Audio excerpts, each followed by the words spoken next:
Everyone, welcome to my channel. मैं हूं आपकी होस्ट रश्मि। आज मैं आप लोगों को अपने सहतूत का प्लांट दिखाऊंगी जो कितनी अच्छी तरह फ्रूटिंग कर रहा है। और पिछली वीडियो में मैंने बताया था कि अगर आप लोग जानना चाहते हैं तो मैं इसके बारे में ज़रूर बताऊंगी। मुझे बहुत सारे कमेंट आए हैं और आज मैं उसी के बारे में आप लोगों को बताना चाहती हूँ, क्योंकि इस समय वो फलों से लदा हुआ है और पिछले 3 साल से मैंने उसकी क्या केयर की है वो भी दिखाऊंगी। तो चलिए चलते हैं हमारी वीडियो में। आप लोगों से एक ज़रूरी बात करना चाहती हूँ। इन दिनों मुझे लोग कमेंट करते हैं कि आपका नोटिफिकेशन नहीं आता है, तो मैं ये कहना चाहती हूँ ये मेरे हाथ में नहीं है, आप लोगों के ही हाथ में है। जब भी आप लोग मेरी वीडियो को सब्सक्राइब करते हैं तो उसके साइड में एक बेल बटन आता है जिसको आपको प्रेस करना है। वो प्रेस करना बिल्कुल ना भूलें, जिससे कि जो भी मैं वीडियोस डालती हूँ उसका नोटिफिकेशन आप लोगों को सबसे पहले पहुँच जाए। ये एक ऐसा फ्रूट है जो आपको जनरली मार्केट में नहीं दिखता है, लेकिन ये खाने में बहुत बढ़िया होते हैं और न्यूट्रिशन से भरपूर होते हैं। तो मुझे लगता है कि अगर ना भी मिलता हो कोई बात नहीं, अगर हमारे पास गार्डन है तो हम ज़मीन में लगाएं। अगर हमारे पास ज़मीन नहीं है तो हम छत पे भी, जो भी टेरेस गार्डनिंग करते हैं वो छत पे लगा सकते हैं। अगर आपकी बालकनी में 4-5 घंटे की धूप आती है, डायरेक्ट सनलाइट, तो भी आप इस फ्रूट प्लांट को लगा सकते हैं। अब आप लोगों को अपना फ्रूट प्लांट दिखाती हूँ जो 3 साल पुराना है। और पहले आप उसे देखें कि उसकी हाइट क्या है।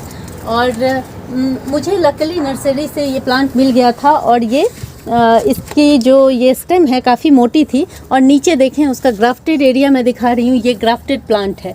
तो जब भी आप नर्सरी से इस तरह के प्लांट लेने जाएं तो अगर आप मोटी ब्रांच देख के लेंगे तो आपका प्लांट जल्दी फ्रूटिंग पे आएगा। आप इस प्लांट की लंबाई चौड़ाई पहले देखें कि कितना ज़्यादा बड़ा है ये। और इसमें तकरीबन हर नोड से आपको दिखाना चाहती हूँ, जब इसमें पत्तियाँ आने लगती हैं डोरमेंसी पीरियड के बाद, फरवरी के टाइम में, तो किस कदर पत्तियों के साथ साथ ये इसमें फ्लावर भी आते हैं। और देखें कि ये फ्रूट में किस कदर कन्वर्ट हो गए हैं। मुझे लगता है कि ये इस बार की बम्पर फ्रूटिंग हुई है। और 3 साल हो गए हैं मुझे इसे लगाए हुए। जब मैं इसे नर्सरी से लेके आई थी तो मैंने इमेजिन भी नहीं किया था कि ये इतना बढ़िया फ्रूटिंग करेगा। और पिछले साल जब इसमें फ्रूटिंग हुई थी तो कम फ्रूटिंग हुई थी, लेकिन जो इसके फल हैं वो बहुत मीठे हैं। और ज़्यादातर फल चिड़ियों ने खा लिए थे, मुझे बहुत कम मिला। लेकिन इस बार आप इसकी फ्रूटिंग देख सकते हैं कि इसमें कितना बढ़िया, जब प्लांट आपका मैच्योर हो जाता है तब उसमें बम्पर फ्रूटिंग होती है। मैं आप लोगों को सजेस्ट करना चाहती हूँ, क्योंकि मेरा इस प्लांट के साथ बहुत अच्छा एक्सपीरियंस रहा है। तो आप लोग जब भी सहतूत का प्लांट लें तो उसे ऑनलाइन ना लें। ऑनलाइन ना लेने का भी रीज़न है, मैं अभी आप लोगों को आगे दिखाऊंगी कि क्यों ना लें। और नर्सरी से जब भी लेते हैं तो थिक स्टेम वाला लें। और मेरा जो ये प्लांट जब मैंने लिया था तो इसकी हाइट भी काफ़ी अच्छी थी, इस वजह से मुझे लगता है कि ये जल्दी फ्रूटिंग करने लगा। क्योंकि किसी भी फ्रूट प्लांट की जो मैच्योरिटी होती है वो उसके तने से मापी जाती है। तना जितना मोटा होगा, फ्रूट बेयर करने की जो उसकी कैपेसिटी है वो उतनी ही ज़्यादा होगी। तो आप मेरा ये प्लांट देख सकते हैं। अब मैं पहले इसका कंटेनर आप लोगों को दिखा दूँ, पास से दिखाती हूँ कि कितने बड़े कंटेनर में लगा हुआ है। तो यहाँ देखें, ये तकरीबन 20 इंच का प्लास्टिक का पॉट है, जिसमें मैंने शुरुआत के दिनों में ही, चूँकि इसकी स्टेम काफ़ी थिक थी, इसलिए मैंने इसे बड़े कंटेनर में लगाया है। अगर आपके मलबरी के प्लांट की स्टेम पतली सी हो, अगर ग्राफ्टेड आपको इतना अच्छा हेल्दी प्लांट नहीं मिलता है, तो अगर पतली सी डंडी हो तो आप छोटे से इसे 12 इंच के पॉट में लगाएंगे। अगर आपने बड़े पॉट में लगा दिया तो वो सर्वाइव नहीं कर पाएगा। एक रूल होता है कि जब भी आप फ्रूट प्लांट लगाते हैं, अगर वो छोटा है उसके साइज़ के अकॉर्डिंग आप उसे छोटे गमले में लगाएं। मैंने बड़े गमले में लगाया क्योंकि मैंने पहले ही आप लोगों को बताया कि इसकी हाइट काफ़ी अच्छी थी और इसके स्टेम की थिकनेस भी ज़्यादा थी। लोग सोच रहे होंगे कि अभी जो मैंने बोला कि आप ऑनलाइन ये प्लांट ना मंगाएं, क्यों ऐसा बोला? उसका एक रीज़न है कि यहाँ पे देखें, ये जो प्लांट आप देख रहे हैं ये मैंने आज से करीब 4 महीने पहले ऑनलाइन मंगाया था। और इसकी कंडीशन इतनी ख़राब थी कि मुझे उम्मीद नहीं थी कि ये बच पाएगा। अभी तो ये थोड़ा केयर करने से थोड़ा थिक हो गया है, लेकिन इसकी सारी पत्तियाँ निकली हुई थी। और आपको बताऊं कि इसका स्टेम कितना पतला था, अभी आपका इसका एक ब्रांच दिखाती हूँ। ये एक सिंगल ब्रांच आप देख लें, इतना पतला सा इसका स्टेम था और मुश्किल से 5 इंच का ये प्लांट था।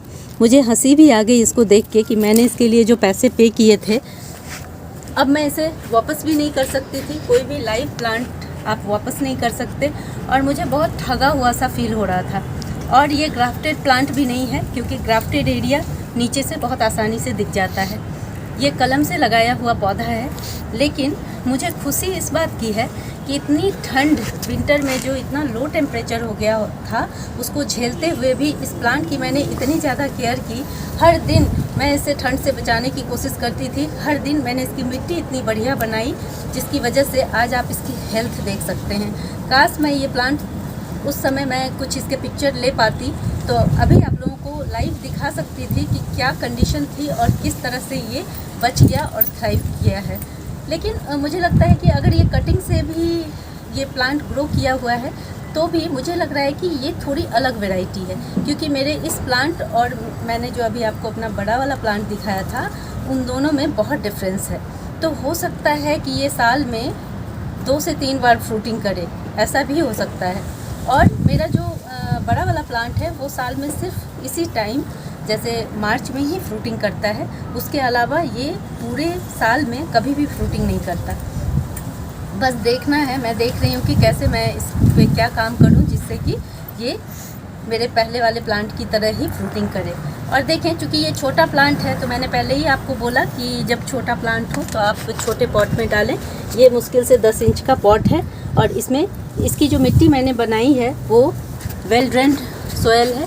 हालांकि जो सहतूत की मिट्टी होती है, जैसे मैंने आपको बड़ा वाला पॉट दिखाया, उसमें जो मैंने मिट्टी बनाई थी उसमें 30% मैंने काउडंग कंपोस्ट ऐड किया था और बाकी 70% नॉर्मल जो गार्डन की सॉयल या खेत की मिट्टी जो भी कह लें आप, उसे ऐड करना है, क्योंकि ये तकरीबन हर तरह की मिट्टी में थ्राइव कर जाता है।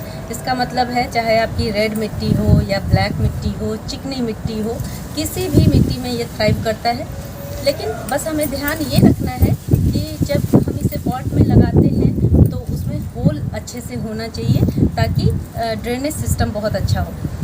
अब कुछ लोग क्या करते हैं कि पोरस मिट्टी बनाने के चक्कर में बहुत ज़्यादा इसमें सैंड का इस्तेमाल कर देते हैं। अगर पानी का ड्रेनेज बहुत जल्दी भी हो तो भी ये प्लांट सर्वाइव नहीं कर पाता, क्योंकि इसको थ्रू आउट मॉइस्ट मिट्टी की ज़रूरत होती है। जिसे हम मलबेरी के नाम से भी जानते हैं। ये प्लांट बहुत हार्डी होते हैं, इसलिए मैं रिकमेंड करना चाहती हूँ आप लोगों को कि आप ये प्लांट लगाएं, क्योंकि बहुत सारी ऐसी परिस्थितियाँ होती हैं हमारे गार्डन में जिन्हें बहुत सारे ऐसे टेम्परेचर होते हैं वेरिएशन, जिनको ये झेल जाता है। और गर्मी हो चाहे ठंड हो, शायद मैं इसी वजह से इस प्लांट को बचाने में कामयाब हो गई। इतनी ज़्यादा ठंड पड़ने के बावजूद भी, इसकी कंडीशन ख़राब रहने के बावजूद भी ये प्लांट मेरा बच गया है। तो इसका कुछ मेरी केयर और कुछ इसका अपना भी स्वभाव है जिसकी वजह से ये प्लांट बच गया। इस प्लांट में जहाँ तक पेस्ट का सवाल है तो इसमें थ्रिप्स और एफिड्स का अटैक हो जाता है। जब वो भी हर टाइम नहीं होता, जब इसमें फरवरी मार्च के टाइम में न्यू लीफ निकलनी शुरू होती हैं तभी इस पे अटैक होता है। तो इस वक्त आप क्या करेंगे कि जैसे ही आपको हल्का सा भी इसमें कुछ दिखे, वैसे ही आप इसमें पानी का शावर हर दिन करें। इससे जो भी पेस्ट आएंगे इस पर बैठेंगे ही नहीं और आपकी सारी प्रॉब्लम सॉल्व हो जाएगी बिना पेस्टिसाइड के। तो ये प्लांट काफ़ी हार्डी होते हैं। सवाल आता है फर्टिलाइज़र का कि हमें कितना फर्टिलाइज़र डालना चाहिए ताकि ये प्लांट बहुत अच्छी फ्रूटिंग करे और सेहतमंद रहे। तो मैं इसमें तकरीबन 2 ही बार साल में अभी तक मैं डालती आई हूँ।